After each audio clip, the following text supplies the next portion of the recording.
से बहुत तकलीफ से जिंद है जान है, हर प्लेयर जिंद जान है मेरी। पाकिस्तान का प्लेयर हो, चाहे वो इंडिया का प्लेयर हो, चाहे वो साउथ अफ्रीका का, श्रीलंका का, अगर आपके इंटरनेशनल प्लेयर्स अच्छा परफॉर्म नहीं करे, डोमेस्टिक खिलाए इसलिए जाता है, फर्स्ट क्लास खिलाए इसलिए जाता है, लिस्ट ए खिलाए इसलिए जाता है, Pakistan A B C D E F G जितने भी हैं सब करे ही इसलिए जाता है ताकि आप जो है at the end of the day आप ज़बरदस्त परफॉर्मेंस दें, आप ज़बरदस्त खेलें। और उसके बाद ये लोग परफॉर्म इसलिए करते हैं कि अपनी जगह बना सकें इंटरनेशनल क्रिकेट में, पाकिस्तान की टीम में जगह बना सकें। तो आई होप कि बड़ा ज़बरदस्त मैच होगा, ज़बरदस्त होगा।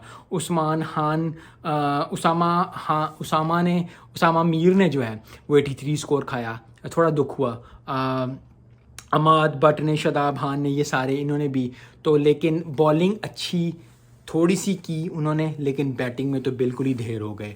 और शाहनवाज धानी, नसीम शाह, जो आकिफ़ जावेद, इन सब ने ज़बरदस्त बॉलिंग की।